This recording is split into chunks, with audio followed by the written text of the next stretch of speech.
Hoje o vídeo vai ser um pouquinho diferente porque eu tô testando umas filmagens novas e eu não queria deixar de dividir isso aqui com vocês, essa em especial.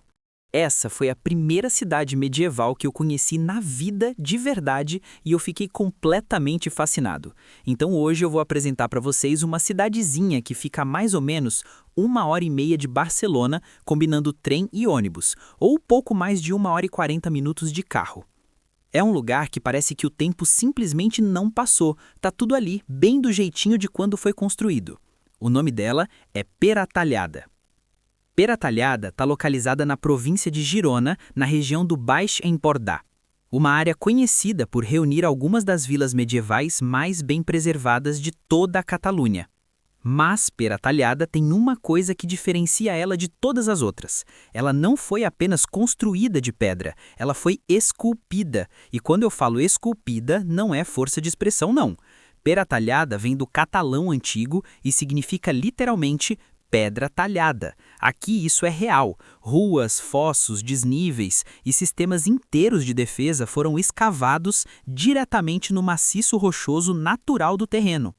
É como se alguém tivesse pegado uma pedra gigante e decidido, vou fazer uma cidade aqui dentro.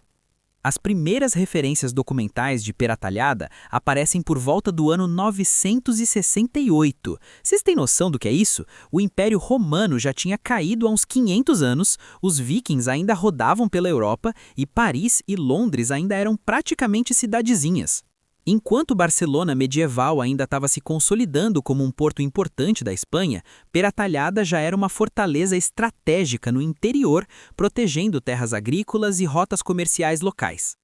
E aqui entra uma parte muito interessante, porque Peratallada não nasceu do nada. Ela foi literalmente o centro de poder de uma das famílias feudais mais importantes dessa região durante a Alta Idade Média. A linhagem fundadora e dominante daqui era a Casa de Peratallada, conhecida nos documentos como os Senhores de Peratallada.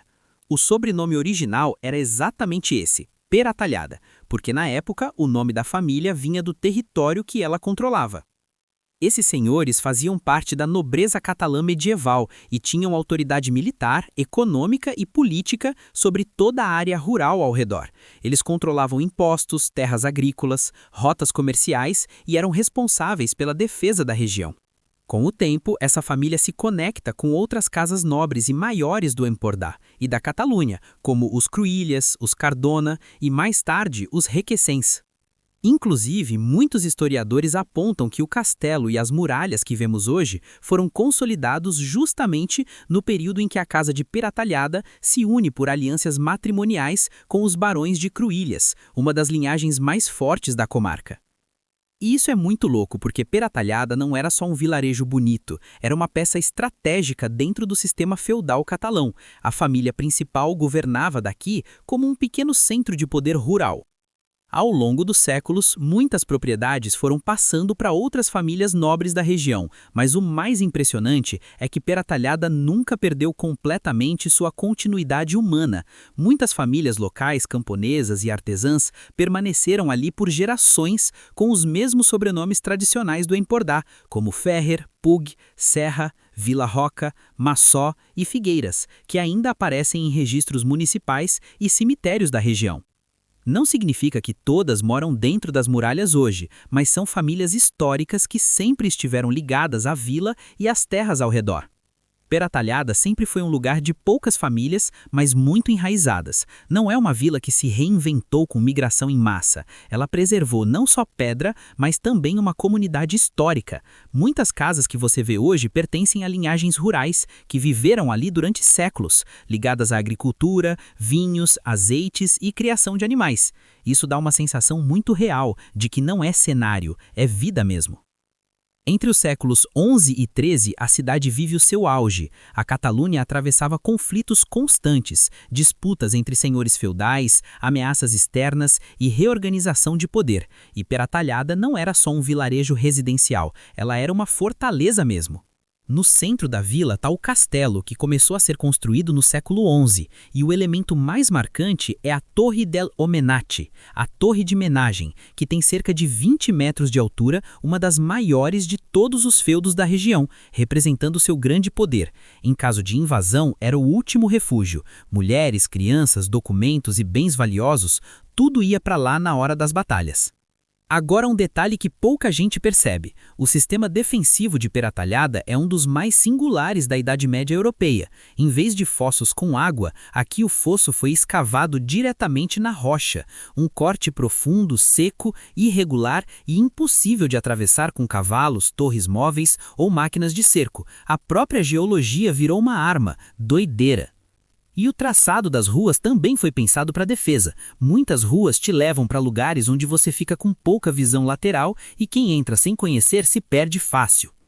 Andando pela vila, as ruas estreitinhas chamam muita atenção, igual no bairro gótico de Barcelona. E isso não é por acaso. As ruas irregulares dificultavam a movimentação de tropas, quebravam formações e favoreciam emboscadas. Existem pouquíssimas praças abertas dentro do núcleo medieval, porque uma praça ampla também permitiria que tropas inimigas se reunissem dentro da vila. E ninguém queria facilitar para o lado dos invasores, né? Então aqui, tudo é pensado para proteção. E aí vem uma curiosidade prática. Como a cidade foi toda escavada na pedra, você já se perguntou aí de onde vinha a água? Pois então, a maioria das casas tinha pátios internos que serviam para coletar a água da chuva, porque não existia abastecimento público até o final do século XIX e início do século XX. E mesmo assim, a implantação foi lenta por causa do terreno rochoso, e o esgoto chegou mais tarde ainda. Durante séculos funcionava com canaletas superficiais nas ruas. Imagina o perfume da cidade. Eles aproveitavam o declive natural para drenagem e algumas casas tinham fossas individuais. Peratalhada passou quase 800 anos funcionando com soluções hidráulicas medievais. E com tudo isso a gente conclui que Peratalhada não é só um lugar para tirar foto bonita e ir embora, sabe? É um lugar para sentar com calma e viver o clima. E aqui vão dicas muito reais, inclusive com valores para vocês se planejarem. Olha como eu sou legal. Se você quer uma refeição completa, entrada, prato principal e uma taça de vinho, você vai gastar em média entre 25 e 40 euros por pessoa. Isso é o padrão da vila, tá? Mas juro que vale. O restaurante Castells, que é um dos mais conhecidos, fica dentro de uma construção histórica, e ali uma refeição boa costuma ficar na faixa de 30 a 45 euros por pessoa, mais ou menos. O Candelária, com aquele pátio interno lindo, costuma ter preços parecidos. Um prato principal gira em torno de 18 a 25 euros por prato, e com bebida e sobremesa, você fecha uns 35 euros por pessoa. O Papi Bu é uma boa opção também, mesmo sendo um pouco mais moderna, e às vezes sai um pouco mais em conta. Dá para comer bem por uns 25 a 30 euros por pessoa. Agora, se você quer algo mais simples, tipo um café, um lanche da tarde, você gasta em média 6 a 10 euros por pessoa. E isso é uma das melhores coisas para fazer aqui, porque Peratalhada é lugar de andar devagarzinho mesmo, para curtir e admirar. As lojinhas antigas são um charme. Azeites artesanais bons custam em média 10 a 18 euros. Vinhos locais ficam na faixa de 12 a 25 euros. Cerâmicas pequenas se acha por 5 a 15 euros. E peças maiores podem passar de 40 euros. Tem um detalhe muito forte para você perceber também no chão da vila. São sulcos profundos, esculpidos naturalmente com o passar das carroças durante séculos, sempre no mesmo caminho. Isso não é decoração, é história marcada na pedra. Existem também lendas vocais de famílias escondendo documentos e objetos valiosos dentro das paredes de pedra durante conflitos. Reformas já encontraram compartimentos lacrados usados como esconderijo. A vila inteira parece ter camadas escondidas. No século XIV e XV, a vila perde importância militar e vira mais agrícola e residencial. E aí acontece algo decisivo. Peratalhada não se moderniza. Enquanto outras cidades derrubam muralhas e abrem avenidas, Peratalhada permanece intacta. E esse esquecimento acaba sendo sua maior proteção. No século XX, ela é reconhecida como conjunto histórico-artístico e qualquer intervenção passa a ser rigidamente controlada.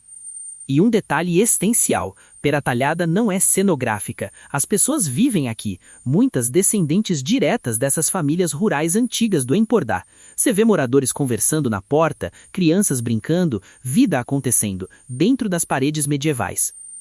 Veículos não circulam dentro do núcleo histórico, o que preserva o piso original, mantém o silêncio e reforça a sensação de deslocamento no tempo. Pouca gente sabe, mas Peratalhada é referência em estudos de urbanismo medieval, porque manteve seu traçado praticamente inalterado desde a Idade Média. Visitar Peratalhada não é só conhecer um vilarejo bonito, é entender como funcionava a vida medieval de verdade, sem filtros, sem reconstruções artificiais, você literalmente volta no tempo.